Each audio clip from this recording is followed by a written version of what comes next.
Hey guys, Butler Bulldog Bill here to recap the Wright State at Butler game that took place on Tuesday night.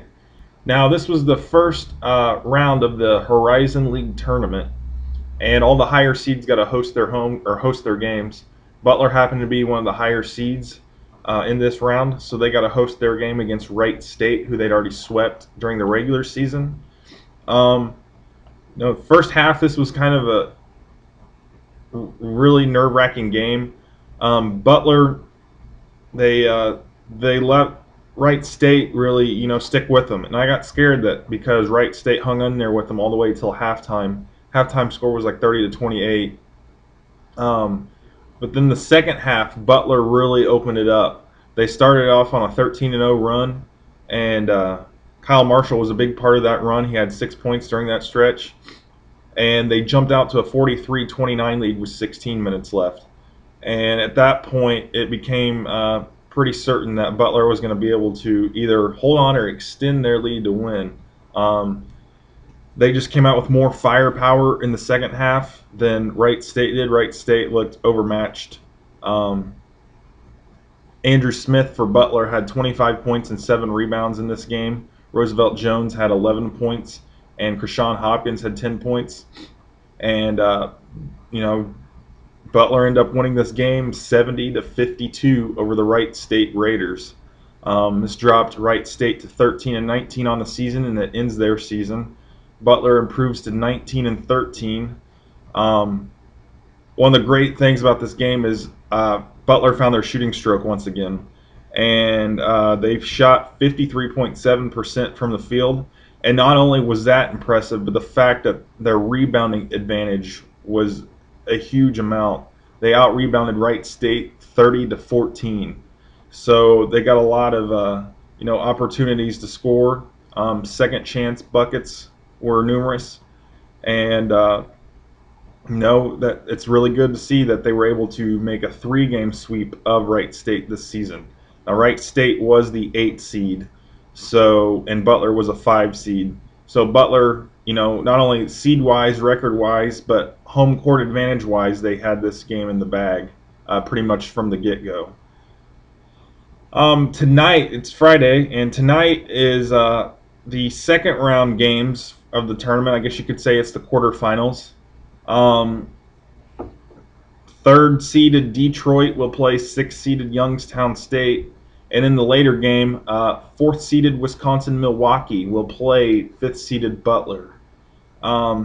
This game is taking place at Valparaiso. Both of those games are taking place at Valparaiso because of the fact that Valparaiso was the number 1 seed. They get to host the quarterfinals and the semifinals, even if they're not in the game. They're hosting the quarterfinals and semifinal rounds of the Horizon League tournament. And whoever the highest seeded team in the championship will get to host the championship game. So Butler not really going to have much of an advantage tonight, even though the game is in Indiana. It's in the northwest corner of Indiana, and I'd say that's a, not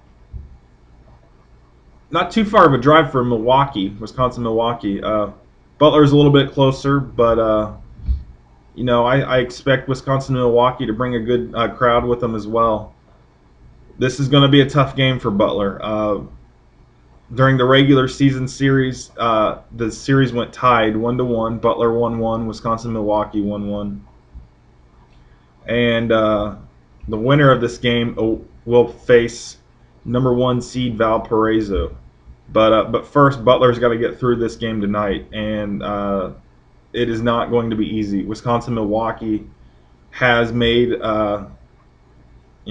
an NCAA tournament run before. They went to the Sweet 16 several years ago, and they are a team that can get hot. They have the ability to win this conference tournament. So Butler's going to have to bring their A game once again. They're going to have to be able to shoot the ball extremely well once again. They're going to need that rebounding advantage that they had with Wright State. All these players need to show up ready for the get-go. They can't screw around and, not be able to hit their shots, not look like they're into the game like they did the first half of the first half against Valparaiso last Friday night. So they've got to come out and they've got to get ready to play. I don't think the first half that they gave Wright State, they're not going to be able to do with Wisconsin-Milwaukee. Number one, because it's not a home game; it's a neutral game. They're not going to have the crowd to build off of. They're not going to have that type of momentum to play. And number two, Wisconsin-Milwaukee is just a whole lot better of a team. So, like I said, Butler's got to bring their A game tonight. Andrew Smith's got to be ready. Krishan Hawkins, Kyle Marshall, Roosevelt Jones, Chase Stegall. It doesn't matter. All those guys have got to get it going tonight from the get-go. And if they do, I think they can build up a good enough lead. Butler has done a great job here over the last month of maintaining their leads and not blowing them, especially in the ends of the games. So they're definitely going to have to do that tonight. And Wisconsin-Milwaukee is a team that can come back from a big lead, but I believe Butler, if they can build up a big enough lead, they'll be able to hold it with all the experience that they've had this season and blowing leads and then maintaining them over the last month. So Butler and Wisconsin-Milwaukee tonight at Valparaiso, and the winner gets a shot at Valparaiso tomorrow in the semifinal round on ESPNU. But anyway, thanks again for watching, guys. I will try to have a video uploaded tomorrow talking about tonight's game. And you guys have a great day.